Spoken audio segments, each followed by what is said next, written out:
Voilà, merci Lax, parce que déjà m'est disponible pour nous faire battre ça. Et Lax nous connaît fait d'actualité que c'est un avocat qui tape défendre sénateur Jean-Renel Senatus après des cas du président de la République là a été révoqué mandat yo et finalement nous connaît que juge là lui-même il était déclaré incompétent dans dossier ci là. Mais on allait qui suivi qui gagne après et décision ça juge là lui-même il était prend.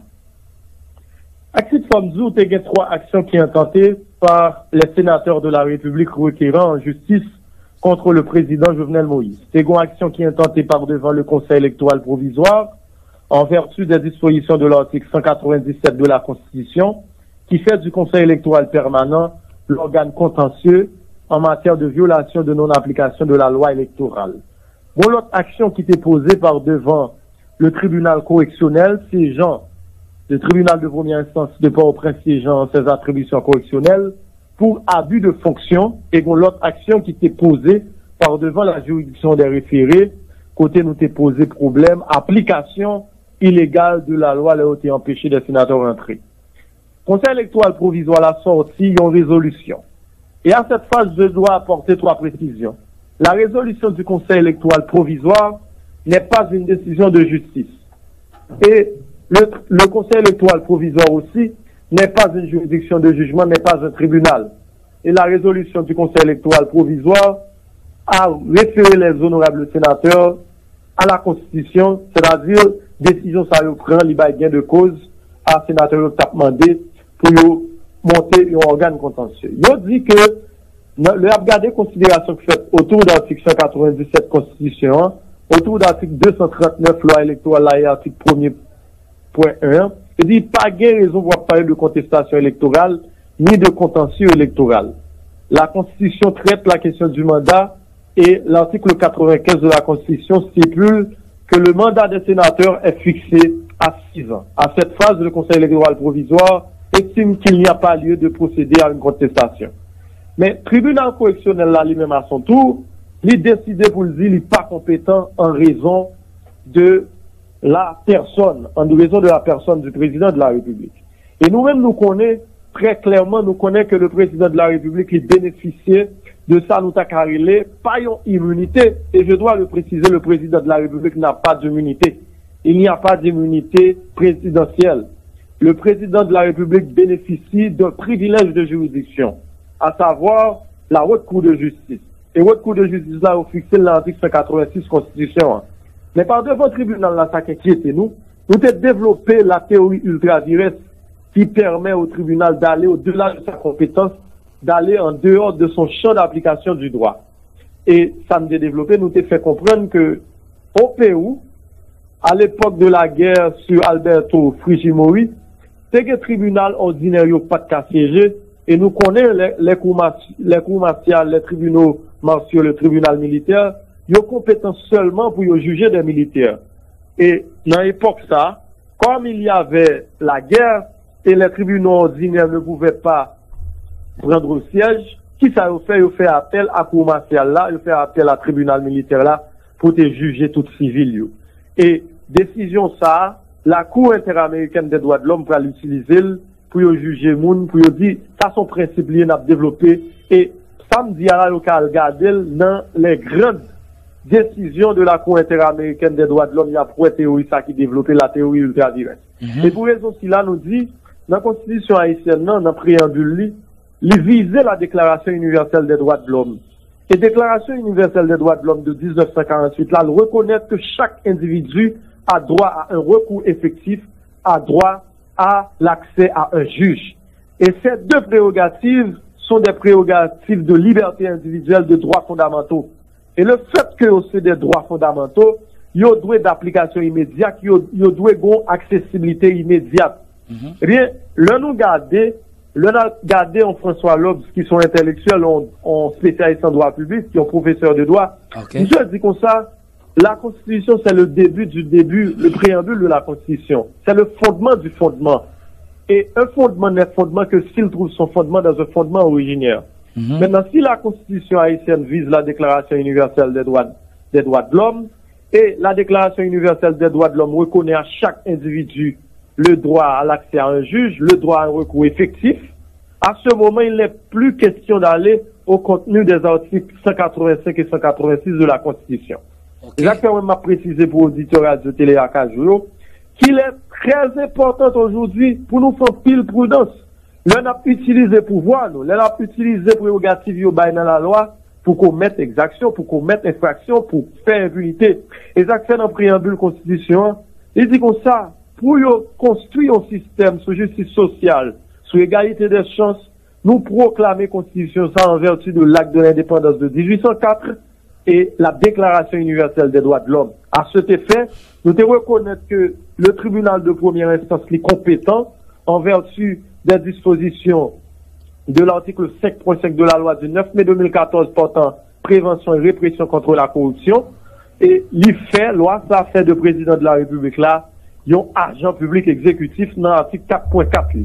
Et dans l'article 5.5 là, on dit très clairement, tout agent public qui utilise des fonctions, pour soit retirer, soit accorder des privilèges à des gens, ils considèrent ça comme abus de fonction. Et le fait que le président de la République a tweeté dans un point de presse relayé par le journal Le Nouvelliste et verbalisé par un procès verbal de juge de paix, nous te reconnaître que son cas d'abus de fonction. Et peut-être ça nous te porté action, nous te resté le président de la République par devant le tribunal de première instance en ses attributions constitutionnelles.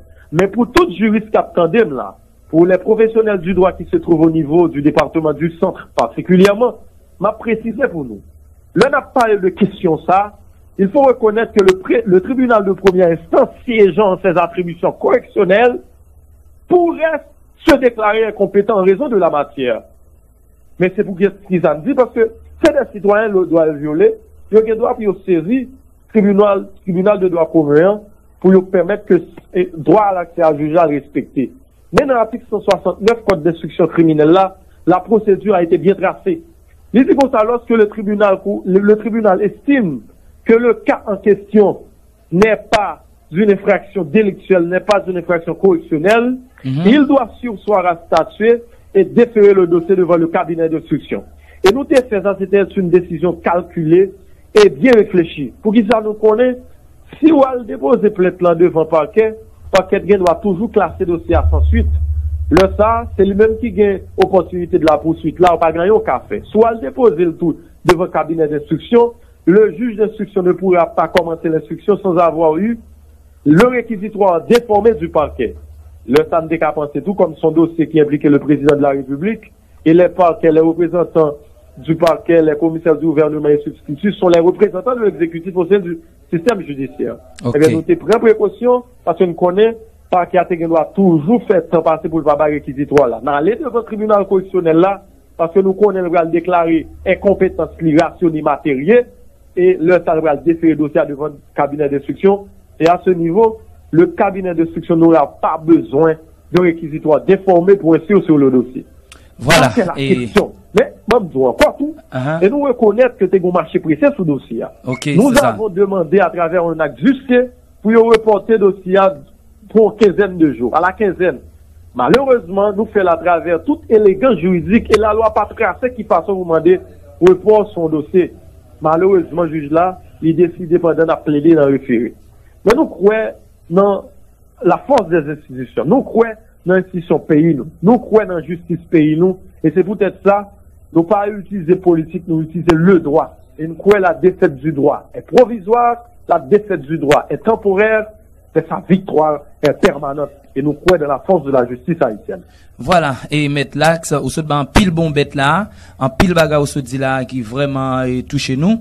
Et, mais au juste, mettre l'axe, et qui ça qui, par exemple, comme dernier recours là, par exemple, est-ce que vous pensez vraiment, et sénateur Oguin, par exemple, pour réintégrer le Parlement encore, et sous peu?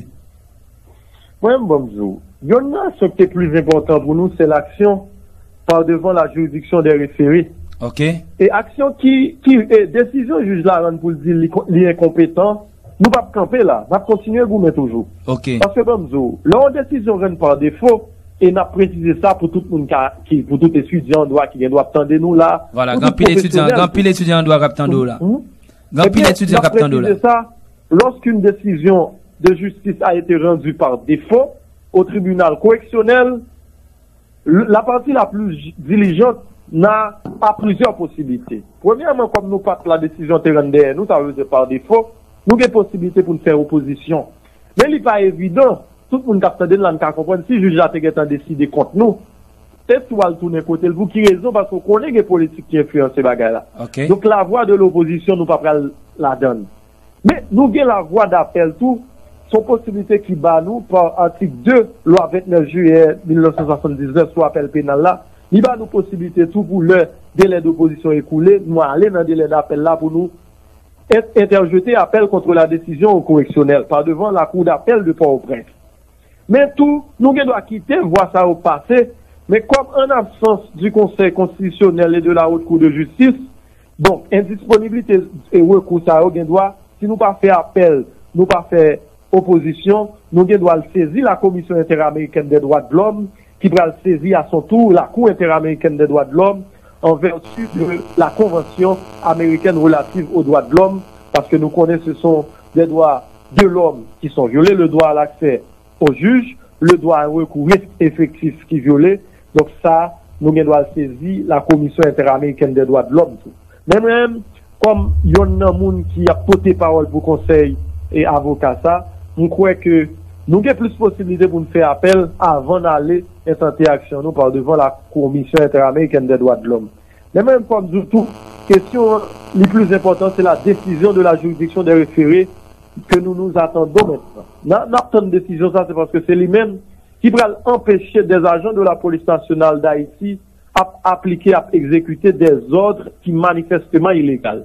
Et dans la question défense, dans la question militaire, dans le droit sur la sécurité, bon grand principe qui est la théorie, le principe de la baïonnette intelligente. Il dit comme ça, lorsque l'ordre est illégal, l'agent subordonné n'est pas doit exécuter l'ordre et obéir ensuite. Mais lorsque l'ordre est manifestement illégal, l'agent hiérarchique, l'agent subordonné qui exécute l'ordre sera responsable in tout personné de l'exécution de ces ordres. Maintenant, si on est qui dans la police là, ou accepter pour y aborder des ordres qui illégales, qui manifestement illégales pour appliquer, une garantie où ces conséquences ça c'est sur le aller parce que c'est vous-même qui va en face la justice. Et c'est pour raison ça nous est en action ça par devant la juridiction des référés pour juge des référés accusés juge de libertés individuelles là parce que la liberté individuelle est protégée et garantie par l'État en vertu de l'article 24 de la Constitution haïtienne. Donc la question de liberté individuelle est la compétence même du juge des référés et nous demandons au juge des référés pour lever décision d'interdiction que la police nationale mettait pour empêcher des citoyens rentrer dans l'espace parlement côté un service public à bail. Donc décision ça là nous plaidons déjà et juge là ordonné dépôt des pièces pour la grande décision et n'attend pour nous ça l'a dit et nous croyons que l'a décidé en faveur du droit, l'a décidé en faveur de la liberté individuelle et l'a décidé pour le progrès du droit, pour le progrès du système judiciaire.